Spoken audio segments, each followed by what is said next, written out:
a hora, e finalmente vieram empresas, em geral empresas estrangeiras, que compraram a Telesp, compraram a Telemig, a Telerge, e começaram a investir muito fortemente nessas novas, não novas, mas na expansão da rede então existente.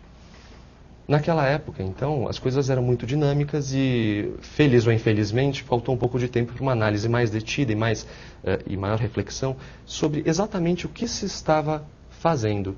Porque algumas empresas, porque não existia um fornecimento local de equipamentos para a expansão dessa rede de telecomunicação, algumas empresas passaram a importar esses equipamentos de suas matrizes no exterior. A importação, ela é tida como um fato gerador do IPI, do ICMS, há também a cobrança do imposto de importação, além das demais taxas alfandegárias.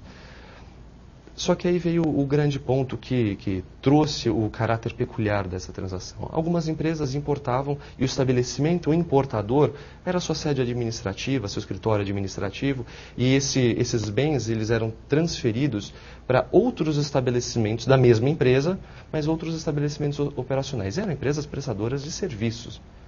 Via de regra, não eram empresas industriais, não eram empresas dedicadas ao comércio, muito embora algumas até se dedicavam ao comércio, como a gente vai tratar em alguma das questões.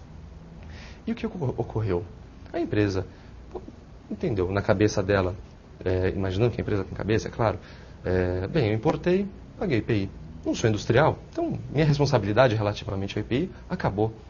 E que passaram a promover essas transferências para estabelecimentos de mesma titularidade, prestadores de serviços, destes para locais em que seriam constituídas antenas, as chamadas estações rádio-base, no jargão do mercado, a gente está falando de remessas para os sites, os locais em que ficam antenas e centrais dedicadas à manutenção das redes de telecomunicação.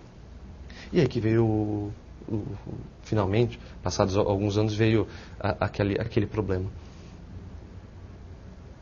Fiscalização federal, não são muitas as fiscalizações federais relativas ao IPI, né? E talvez essa seja uma das razões, né, pelas quais há uma estabilidade muito grande na legislação do IPI, né? Não existem muitas fiscalizações e talvez uma das razões que justifica isso, tanto a estabilidade quanto a falta de fiscalização, exceto em alguns setores, reside no fato de que, tradicionalmente, desde há muito tempo, o IPI tem sido usado como instrumento maciço da política extrafiscal do governo. E não arrecada tanto. Não arrecada tanto e sempre tem sido usado como moeda em eventual reforma tributária. Eu comecei no direito em 96 e desde então, desde que comecei a ouvir falar em direito tributário, sempre me orientaram, não estuda muito IPI, porque esse imposto vai acabar logo mais, né? Passado tanto tempo e ainda hoje esse imposto continua e com muitos problemas, né? E na proposta da reforma tributária do governo... Ele se mantém. Mantém tudo, condensa tudo num super IVão, só não mexe no IPI. Na verdade, mantém o ICMS, mantém o ISS, que não sofre alteração nenhuma, mantém o IPI, e aí... A proposta acaba com a CID de combustíveis, acaba com o CID royalties, acaba PIS e COFINS, o PIS e COFINS da importação, até na proposta original do governo, há uma margem para se entender que só a COFINS importação foi incluída nesse IVão, né? E o PIS importação não, por uma razão de redação. E de qualquer maneira, é um imposto que a mídia vem chamando de IVA, mas que, na verdade, no texto normativo, pelo menos na proposta, é meramente um imposto sobre operações com mercadorias, com bens e serviços. Quer dizer, mais um irmão para o ICMS e para o IPI. Né? Na verdade, não cumulativo. O nosso IVA tem 3 pedaços, né? Um federal, que é o IPI, Sim. Um municipal, que é o ISS, e outro estadual, que é o ICMS. Só que no nosso país o IVA municipal, o ISS, não é IVA. Não é IVA, porque é cumulativo. Justamente. Mas conta mais dessa operação. Então, e finalmente essa empresa foi fiscalizada e a fiscalização muito diligentemente identificou essas importações, fez lá Na importação incide PagPI. Na importação incide PagPI. Né? É claro. Mas importação não produz, não é hipótese de produção, não é fabricação de produtos industrializados. Quais são regras matrizes do IPI? Essa é pergunta muito provocante, muito interessante essa pergunta, porque me remete à diferença, uma das diferenças entre o ICMS e o IPI. A definição constitucional da competência tributária do ICMS é compete aos estados, instituir impostos sobre operações relativas à circulação de mercadorias. E há um dispositivo ali que o ICMS incidirá também nas importações e assim vai. Por IPI, a redação constitucional é mais lacônica. Compete, está lá no artigo 153, compete à União instituir imposto sobre produtos industrializados. É claro que o IPI não recai sobre o produto em si não é, nas palavras brilhantes do professor, já falecido há muito tempo. Fedal Taliba? Não, é outro. Kleber Jardina? Eu sou péssimo para guardar. Tem um monte de gente que morreu. O do Alfredo Augusto Becker? Isso. O fato signo presuntivo de riqueza. Quer dizer, eu treinei hoje todo dia para lembrar dessa citação e agora me falha, me perdoa. Ainda bem porque tem um cemitério tributarista para ser lembrado. Mas depois eu vou lembrar de alguns vivos. Alguns muito bons, aliás. O IPI não recai propriamente sobre o produto, tampouco sobre a industrialização em si, e sim sobre negócios que tenham produtos industrializados como objeto, e entre os quais não se afasta a importação. Está lá, com base na Constituição, que tem uma tessitura mais aberta no que se refere à competência do IPI, e com base nisso está a definição do fato gerador no CTN, no Código Tributário Nacional, e mais importante até na Lei 4.502, que institui efetivamente o IPI. A importação por si só é fato gerador do IPI. Há uma discussão atual no que se refere às importações promovidas por pessoas físicas e por prestadores de serviço. Nesse caso? Foi uma discussão... E aconteceu com o ICMS também, justamente. Né? Por IPI, se trouxe de empréstimo o entendimento do Supremo, consolidado até 2001. Que seria a não cumulatividade. Justamente. Com devido respeito, é claro que tem a decisão, a súmula sobre isso, decisão do plenário, e quem sou eu para discordar da opinião dos ministros do Supremo. Mas você discorda, Mas, né? Pessoalmente, eu discordo. E eu discordo pelos fundamentos. Claro. Todo consumidor final, prestador de serviço, pessoa física, não importa qual a sua situação, ele assume o custo do imposto que vem embutido em uma transação. Quer dizer, ele não se apropria de créditos. Se o fizesse, ficaríamos num regime circular em que não haveria nunca o débito do imposto, não haveria arrecadação, porque todas as transações propiciariam crédito. Não me parece jurídico nem econômico esse raciocínio. Por ICMS foi essa a razão, talvez a principal razão que motivou a declaração de inconstitucionalidade nas importações, da incidência do ICMS nas importações por pessoas físicas e prestadores de serviço. E esse entendimento foi trazido de empréstimo por IPI. Existem decisões da segunda turma do STF, se eu não me engano, uma mais recente da própria primeira turma. Não há ainda o consenso de plenário, tampouco na atual composição do Supremo, mas existe já esse posicionamento e também o posicionamento do STJ a respeito disso. Parece até que isso provocou sua tese, né? Porque tem dois argumentos de fundo. Um que fere a não cumulatividade, outro que o produto que eu adquiro com o consumidor final não é mercadoria. É esquisito também. Exatamente. Mercadoria é só coisa que está entre comerciantes. É um conceito muito estrito, mercadoria. Então, veja... Não acontece com o IPI, que é produto industrializado. Justamente. Quer dizer, esse paletó, o papel, são produtos industrializados. Quer dizer, não importa para a caracterização desse produto quem está comercializando o mesmo. O produto em si mesmo, ele é industrializado. É claro que nas operações domésticas é relevante saber quem promoveu a operação, porque somente operações promovidas por industriais e por equiparados industriais caracterizam o fato gerador do IPI. Mas na importação isso não ocorre. Deixa eu te provocar numa coisa. Claro. Seguindo essa linha, eu nunca tinha pensado nisso. Se o IPI incide sobre produtos industrializados, então não importa que operação está acontecendo, que se é industrializado ou não.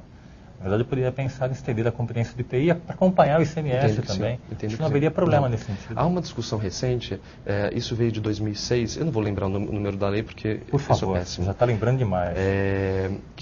Foi uma discussão iniciada no momento em que o governo federal, via a medida provisória e posteriormente convertida em lei, ele criou a figura da importação por encomenda.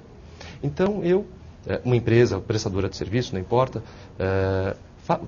apresento uma encomenda para uma empresa dedicada ao comércio exterior e digo, minha cidadã, importa para mim N unidades de tal produto?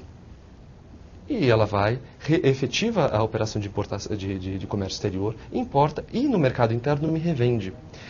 Veja, eu não sou importador, eu não adiantei os recursos, então não é a chamada importação por conta e ordem, os recursos necessários à importação. Não fui eu que entabulei o negócio de comércio internacional, quer dizer, eu não contratei com exportador, eu não fecho o câmbio. Eu sou simplesmente um encomendante de uma mercadoria que apresentei esse pedido para a empresa de comércio exterior. E faço a aquisição no mercado doméstico. E você o quê? Você é pessoa física, pessoa física, jurídica, mas vamos assumir a pessoa jurídica.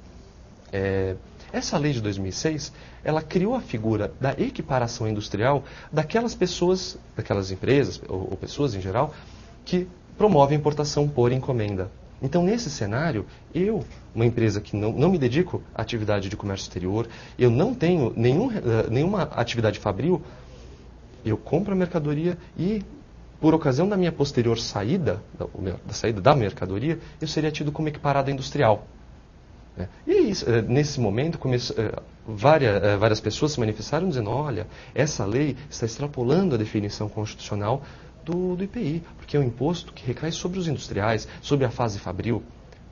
Isso tudo é conceito pré-jurídico. Essas considerações, no meu modo de ver, entram num cenário de especulações sobre a conveniência ou inconveniência do direito positivo tal como ele é. Mas se nos reportarmos à Constituição Federal, veremos ali imposto sobre produtos industrializados. Nada na Constituição me permite, como intérprete, pelo menos essa é a minha opinião, dizer que é imposto sobre produtos industrializados, ou melhor, sobre operações praticadas pelos respectivos industriais. É diferente o direito positivo como é e como eu gostaria que ele fosse. Mas, senhor, me explica... Na importação, a gente não compra mercadoria diretamente. Sempre pela encomenda, não é? Qual que é a distinção entre essa